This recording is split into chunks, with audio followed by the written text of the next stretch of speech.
బాగు చేస్తాడు. పెంట కుప్పల మీద ఉన్నటువంటి మన జీవితాన్ని లేవనెత్తేవాడు ఎవడు? దేవుడే. ఆ యథార్థత అంతా ఇంపార్టెంట్. యథార్థవంతుల యొక్క గుడారము వర్ధిల్లని చెప్పేసి సామెతలు 14:11 ఉంటుంది. చూడండి ఒకసారి. సామెతలు 14:11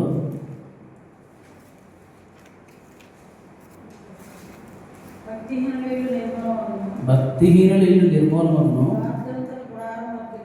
యథార్థవంతుల గుడారము వర్ధిల్లును. చాలామంది భక్తి చేస్తారు పైకి.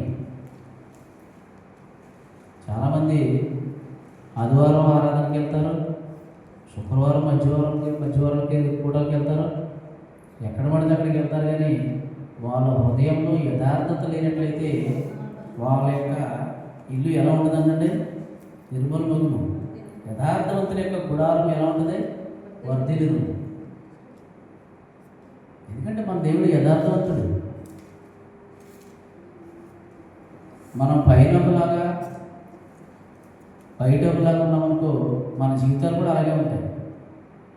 మన జీవితాలు కూడా అదే విధంగా ఉంటాయి. మనలో కార్యం నెరవేర్చట్లేదంటే మనం ఎక్కడో దేవుని విషయంలో ఎక్కడో పొరపాటుగా ఉన్నట్టే. అది మీరైనా నేనైనా ఎవరైనా ఎక్కడో లోపిస్తున్నాం. ప్రతి విషయంలో కూడా మనం కరెక్ట్గా ఉండలేకపోతున్నాం. అంటే మనం ఎప్పుడైతే యథార్థంగా ఉన్నామో మన జీవితంలో ఆటోమేటిక్గా ఆనందాన్ని ఆయన తీసుకొస్తాడు. ఆనందం అంటే డబ్బే ఉండి, ఉద్యోగమే ఉండి, ఆస్తే ఉండి, అందమే ఉండి, ఐశ్వర్యం ఉండడం కదా ఆనందం. అదే ఆనందం కాదు. ఇక్కడ చూడండి, కీర్తనలో 97:11 ఒక మాట అంటాడు. చూడండి ఒకసారి. కీర్తనలో 97:11 ఒక మాట అంటాడు. చూడండి ఒకసారి. నీతిమంతుల కొరకు వెలుగును, యథార్థ హృదయాల కొరకు ఆనందమును విత్తబడి ఉన్నవి. చూసారా, ఇక్కడ నీతిమంతుల కొరకు వెలుగును, యథార్థ హృదయాల కొరకు ఆనందమును విత్తబడి ఉన్నవి. మన జీవితంలో దుఃఖం ఎందుకు వస్తుంది? ఏ విషయంలో దుఃఖం? లోకానుసారంగా ఉన్నటువంటి లేవని చెప్పేసి దుఃఖం. ఎవడో బాగుంటే మనం బాగోకపోతే వాళ్ళు ఏంటంటే అలా బ్రతుకుతున్నారు, మనం ఎందుకంటే ఇలా బ్రతలేకపోతున్నాం, ఇది దుఃఖం. ఎందుకు? వాళ్ళు చక్కగా ఏదో విధంగా లేదో చర్చని ఉద్యోగం చేసుకుని వాళ్ళు చక్కగా బ్రతికెళ్తున్నారు పైకి. మనం ఎలా ఉన్నా కానీ ఇంత బాధపడిపోతున్నామండి. ఎందుకు ఆ బాధ ఎందుకు వచ్చింది? మన యథార్థ ప్రవర్తన కలిగి దేవుడి మీద ఆధారపడితే ఆ బాధ రాదు మనకి. మనకు ఆనందాన్ని నింపుతానన్నాడు దేవుడు. మనం నీతిగా ఉండి మన యథార్థంగా ఉంటే మనకి ఏం తీసుకొస్తా అన్నాడు? మన జీవితంలో వెలుగునే తీసుకొస్తా అన్నాడు. మన కుటుంబంలో ఆనందమే తీసుకొస్తా అన్నాడు. ఎంతమంది కుటుంబంలో ఆనందం లేదు ఈరోజు? డబ్బున్నా, ఆస్తున్నా ఆనందం ఉందా? లేదు. సంతోషం లేదు. ఎందుకంటే అలా దేవుణ్ణి వెంబడిస్తున్నారు కానీ, దేవుణ్ణి ఆరాధిస్తున్నారు కానీ వాళ్ళ హృదయాలు ఎలా లేవు? యథార్థంగా లేవు. యథార్థతలు లేవు. వాళ్ళ హృదయాలు లేవు కాబట్టి వాళ్ళ జీవితంలో ఆనందం లేదు, వాళ్ళ కుటుంబంలో వెలుగు లేదు. మన ఆనందం అంటే ఇది కారులో తిరగడం, చక్కగా అందరికన్నా నేను బాగున్నాను అనుకోవడం, ఇదే ఆనందం. నిజమైన ఆనందం అది కాదు. ఆత్మీయంగా మనం ఆనందంగా ఉన్నామో లేదు, అది కావాలి. ఎవరైతే ఆత్మీయమైన ఆనందంతో ఉంటారో వాళ్ళ అనవసరం వ్యర్థమైన మాటలు మాట్లాడరు, ఇతరుల మీద ఈర్ష్యతో ఉండరు.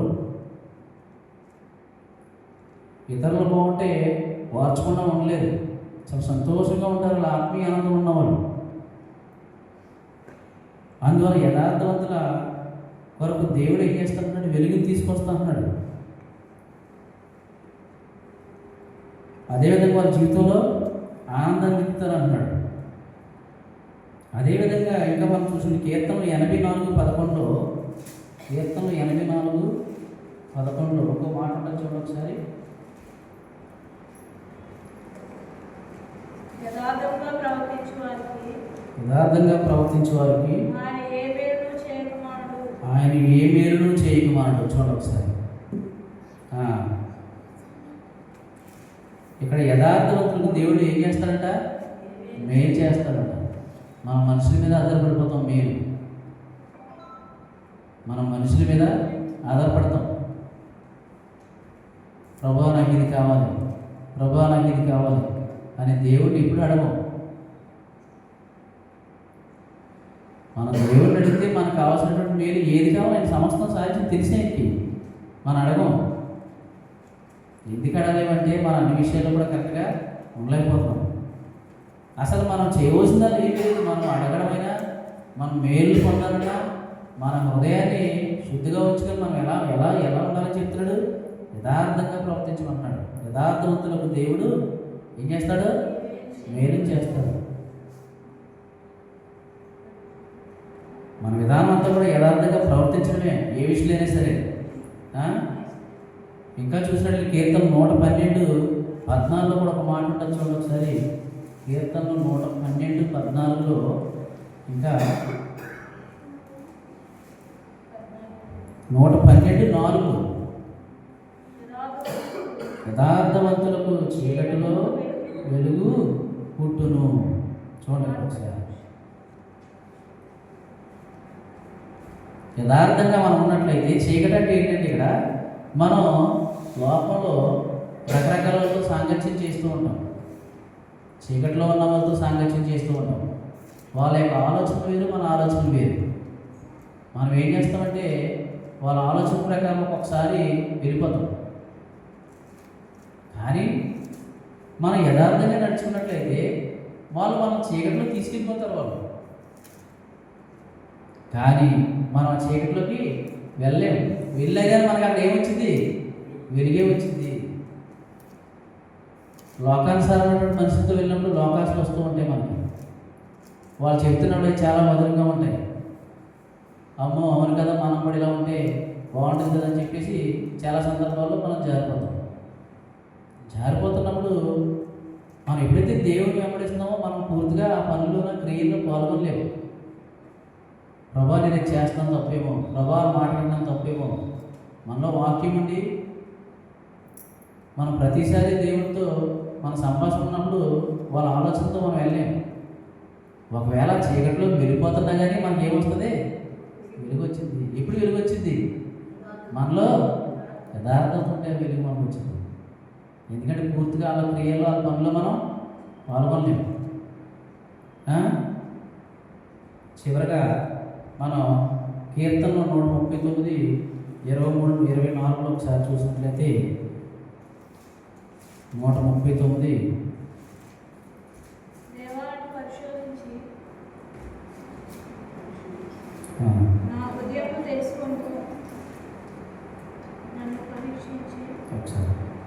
దేవా నన్ను పరిశోధించి నా హృదయమును తెలుసుకును, దాన్ని పరీక్షించి నా ఆలోచనలు తెలుసుకును. నీకు ఆయాస్కరమైన మార్గము నా ఎందున్నదేమో చూడు, నిత్య మార్గం నన్ను నడిపించు. ఎప్పుడు? అవును ప్రభువా, నేను ఎంతవరకు నేను యథార్థంగా లేను. అనేక విషయాల్లో నేను యథార్థత కోల్పోయాను. చాలా విషయాల్లో యథార్థత లేదు. అనేక మార్లు ఎన్నో సంవత్సరాల నీ యొక్క సన్నిధికి వస్తున్నా, గంటల తరబడి వాక్యం వింటున్నా, గంటల తరబడి ప్రార్థన చేస్తున్నా, బయటికి వెళ్ళినప్పుడు నాకు లోకాశలు నన్ను వెంబడిస్తున్నాయి. లోకంలో కలిసిపోవాలనిపిస్తుంది అని మనకు అనుకున్నప్పుడు మనం ఈ వాక్యాన్ని ఒకసారి మనం చదువుకున్నట్లయితే దేవుడు మనం అడగాలి. చూడండి ఒకసారి. ఇప్పుడు చదువుని కీర్తన 119:23-24 దేవా దాన్ని పరిశోధించి నా హృదయము తెలుసుకును, నన్ను పరీక్షించి నా ఆలోచనలు తెలుసుకోను. నీకు ఆయాస్కరమైన మార్గం ఉన్నదేమో చూడు, నిత్య మార్గం నన్ను నడిపించు. మరి ఎంతమంది ఈ యొక్క తీర్మానంతో దేవుడిని అడుగుతారు? మనం అనుకుంటాం మనం చేసే పని ఏదైనా సరే, ఏ పనైనా మనం చేసేది కరెక్టే అనుకుంటాం. నీకు నాకు కరెక్టే, దేవుడికి కావాలి. ఎవరికి కరెక్ట్ అయి ఉండాలి? దేవుడికి కరెక్ట్ అయి ఉండాలి. ఎందుకంటే మనం దేవుని పిల్లలం. మన పిల్లలతో తప్పు చేస్తే వాళ్ళ విషయంలో కరెక్ట్ అని నా పని చేస్తే తల్లిదండ్రులుగా నీకు నాకు ఎంత బాధ వస్తుంది. అది చేయొద్దంటే పిల్లవాడు చేస్తాడంటే కనీసం మనం ఆలోచించకుండా వాడు సొంతంగా పని చేసుకుంటాడంటే తల్లిదండ్రులుగా నీకు నాకు ఎంత బాధ వస్తుంది. మరి అటువంటిప్పుడు మనం చేసే పని ఏదైనా సరే అన్యులతో సహవాసమైనా లేదా ఇతరుల పట్ల మనం కఠినంగా మాట్లాడినా ఎవరిని క్షమించలేని హృదయంతో ఉన్నా నీ యొక్క పొరుగు వారితో సరైన విధానం లేకపోయినా ఇవన్నీ కూడా నీలో యథార్థత లేనంటే నువ్వు ఎంత వాక్యం బోధించినా ఎంత ప్రార్థన చేసినా ఎన్ని మందిరాలకు వెళ్ళినా మనం ఎన్ని గంటల తరబడి ప్రార్థన చేసినా మనలో యథార్థత లేనట్లయితే ఇవన్నీ కూడా దేవునికి ఇష్టమైనటువంటి కార్యక్రమాలు కాదు మనం చేసేవి. ఇద్దరు వ్యక్తులు ఒక రాజుగారి దగ్గర పనిచేస్తూ ఉన్నారంట. రాజుగారి దగ్గర పనిచేసినప్పుడు ఒక వ్యక్తి చాలా యథార్థవంతుడు, ఒక వ్యక్తి లోకానుసారమైన వ్యక్తి. యథార్థంగా ఉన్నవాడు చాలా మాటలు పడినా కానీ చివరికి దాని యొక్క ఆంతర్యంలో దాని యొక్క ఫలాలను పొందుతాడు. ఎందుకంటే అక్కడ లోకానుసారమైన వ్యక్తి ఈ రాజుగారు మెప్పిస్తూ ఉండేవాడు అనమాట. యథార్థవంతుడు నేను ఇలాగా ఉంటానని చెప్పేసి తన యొక్క వెర్షన్ ఎప్పుడు మార్చుకునేవాడు కాదు. ఒకనొక సందర్భంలో రాజుగారి ఇంట్లో కొంత నగదు పోయినప్పుడు అక్కడ ఉన్నటువంటి ఇద్దరు వ్యక్తుల్ని రాజుగారిని పిలిచి అడిగారంట. అడిగితే మన ఇంట్లో నగదు పోయింది కాబట్టి ఎవరు తీశారు అంటే నేను తీయలేదు ఇద్దరు కూడా సమానంగా చెప్తున్నారు. మరి ఎవరు ఎలా తెలుసుకోవాలని చెప్పేసి రాజుగారికి ఆలోచన వచ్చినప్పుడు తన దగ్గర ఉన్నట్టు ఒక మంత్రి ఏం చేశాడంటే ఒక స్టిక్ ఇచ్చి ఈ స్టిక్కి రాత్రి ఇంటికి తీసుకెళ్ళండి, రేపు మార్నింగ్ తీసుకెళ్ళండి, ఎవరైతే తప్పు చేశాడో అది ఒక జామ పెరుగుతుంది, తప్పు చేయడం అలాగే ఉంటుంది అన్నమాట. అందులో యథార్థంగా ప్రవర్తించిన వాడికి దొంగతనం చేసిన వాడికి అర్థమైపోయి ఇంటికి వెళ్ళిపోయి ఆ స్టిక్ని ఒక జామి విరిచేసి, ఎందుకంటే రేపు దినానికి అది ఎలాగో జామ పెరుగుతుంది కాబట్టి సమానంగా సరిపోద్దని దాన్ని ఎత్తుకొచ్చాడు. ఈయన యథార్థంగా వాడు అనుకున్నాడంట. ఆయన దేవుణ్ణి నమ్ముకున్నాడు.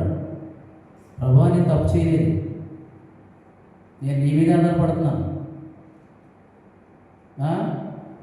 రాజులు నమ్ముకుని కంటే ఎవరు నమ్ముకోవడం మేలు, ఎవరు నమ్ముకోవడం మేలు, నా వాక్యం తెలుసు అని అలాగే అనుకున్నాడంట. నైట్ ప్రార్థన చేసుకున్నాడంట. రేపు ఉదయాన్నే వచ్చేసినప్పుడు ఆ స్టిక్ చూసుకున్నాడంట. ఇద్దరు వ్యక్తులు స్టిక్ చూసుకుని వాడిది పెరిగింది వీడికి పెరగలేదని చెప్పేసి సంభాషించుకున్నప్పుడు ఆ మంత్రి ఇద్దరిని స్టిక్ తేమన్నాడు. ఆ స్టిక్స్ ఇద్దరు తీసుకొచ్చారు. చూసినప్పుడు వీడికి జాన్ తగ్గిపోయింది. మోసగాడిది ఏమైంది? జాన్ తగ్గిపోయింది. ఆయన అలాగే ఉంది. అర్థమైపోయింది దొంగ ఎవడు, అర్థమైపోయింది. దీన్ని దొంగతనం చేసింది ఎవరంటే ఎవడో ఇరిసినవాడు. చూసారా వాడు హృదయం ఏమైపోయిందంటే అక్కడ ఆటోమేటిక్గా వాడు దేవుళ్ళు లేడు కాబట్టి దేవుడి యందు వాడికి ఇప్పుడు వాడు వెర్షనే అది సైతాన్ వెర్షన్ అండి. అందువల్ల ఆ ఆలోచనతో పనిచేస్తాడు. వాడు ఆలోచన ఎందుకు పనిచేస్తాడు? ఇది యథార్థం ఉన్న వ్యక్తి చివరికి ఈ దొంగతనం చేయదని అక్కడ బయటపరచు. చూసారా మన జీవితాల్లో కూడా ఏ విషయమైనా సరే మనం యథార్థంగా ఉన్నట్లయితే నిన్ను నన్ను కాపాడేవాడు దేవుడే. మనుషులు మనల్ని చేదరించుకుంటారేమో కానీ దేవుడు చేదరించుకోడు. దేవుడికి హోదా అక్కర్లేదు అనుకోవచ్చు. మంచి హోదా ఉంటేనే దేవుడు చూస్తాడు, ఏం కాదు. మా చిన్నప్పుడు ఊరు గుడిసుల్లో ప్రార్థన చేసేవారు, కన్నీటి ప్రార్థన. వాళ్ళు చూసేవారు దేవుడి యొక్క ముఖ దర్శనం చూసేవారు. వాళ్ళు ఇవాళ దేవుడు ఏసీ రూమ్లోకి వచ్చేసాడు. ఊరు గుడిసెలు ఎక్కడ ఉన్నాయి? ఏ చర్చిలని ఏసీ రూమే. అంటే మనం మార్చుకున్నాం, దేవుడు మారిపోలేదు. మనం మార్చుకున్నాం. ఏ మందిరంలో చూసిన ఏసీయే. ఎందుకంటే మనుషులు ఉండలేకపోతున్నారు. అప్పుడు అలా కాదు. ఒక తాటాయి పాకలో చక్కగా ప్రార్థన చేసేవారు వాళ్ళు. అప్పుడున్న పూరు గుడిసెలు ప్రార్థన చేసేవారు. ఆ పూరు గుడిసి పెడుతుంటే ఎవరో ప్రార్థనకి వెళ్తలేదు, అక్కడికి వెళ్ళట్లేదు. ఎందుకని? వాడు వాల్యూ ఉండదని చెప్పేసి మనుషులు వాల్యూ కోరుకుంటున్నారు ఇక్కడ జనం. దేవుడు అటువంటి చోటు మన యొక్క హృదయ ఆలోచన చూస్తాడు దేవుడు. నువ్వు ఎక్కడ ప్రార్థన చేసినా, చెట్టు కింద ప్రార్థన చేసినా, పూరు గుడిసెలో ప్రార్థన చేసినా, ఈ శిరంలో ఉండడం తప్పు కాదు. కానీ మనం ఎక్కడ ప్రార్థన చేసినా కానీ దేవుడు మన హృదయ ఆలోచన చూస్తాడు. మనకి పైకి ప్రార్థన చేసినా మనలో పాపం ఉన్నట్లయితే ఆ ప్రార్థన ప్రతిఫలం ఉండదు. మోసంలాగానే బయటపడతాడు. అందువల్ల మన జీవితాలు ఎలా ఉన్నాయో, మన హృదయం ఎలా ఉందో దేవుడిని ఒకసారి అడుగుదాం, మనం పరీక్షించుకుందాం. మళ్ళీ ఒకసారి కీర్తన 139, 23, 24 చదువుదాం. దేవా, నన్ను పరిశోధించి నా హృదయం తెలుసుకున్నాము, నన్ను పరీక్షించి నా ఆలోచన తెలుసుకున్నాము. నీకు ఆయాస్కరమైన మార్గం నా ఎందన్నదేమో చూడము, నిత్య మార్గం నన్ను నడిపించము. అవును తండ్రి, అనేక మార్లు నీకు ఆయాస్కరమైన మాటలు మాట్లాడాను. నా హృదయం చెడిపోయింది, నా హృదయం సరిగా లేదు. నన్ను పరిశోధించి తండ్రి, నన్ను పరీక్షించి తండ్రి, నా హృదయాన్ని మార్చి తండ్రి ప్రార్థన చేద్దాం. నేను సహించుకోలేకపోతున్నాను, నా హృదయం కఠినమైపోయింది. అందువల్ల ఇతరులంటే నేను ఓర్చుకోలేకపోతున్నాను. దేవా, నన్ను పరీక్షించి నన్ను సరిచేయము, నా హృదయాన్ని బాగు చేయము. నేను వాక్యం విన్నాను, నన్ను చీకట్లోంచి వెలుగు తీసుకొస్తాను. నేను మంచిగా మాట్లాడితే చీకట్లోంచి వెలుగు తీసుకొస్తాను. ఒకరు ఏదో దయ చూపితే నా జీవితాన్ని బాగు చేస్తానన్నాను. మంచి ప్రవర్తన కలిగి ఉంటే నా జీవితాన్ని సరి చేస్తానన్నాను. దేవా, నన్ను పరీక్షించు. ఇక్కడి నుంచి నా హృదయాన్ని సరి చేసుకోవాలనుకుంటున్నాను. నువ్వు యథార్థవంతుడు ప్రభా, యథార్థవంతులను దేవుడు నాకు దొరకవు. అందువల్ల నేను కూడా యథార్థంగా ఉండడానికి నాకు సహాయం దయచేయమని అడుగుదాం. ప్రార్థన చేద్దాం. అందరూ మోకరించండి, ప్రార్థన చేద్దాం. యథార్థవంతులు గుడారం వర్ధిల్లని చెప్పి సెలవిచ్చినటువంటి దేవుడు, మరి నీ గుడారం నా గుడారం ఏ విధంగా ఉందో, ఎందుకు మన గుడారం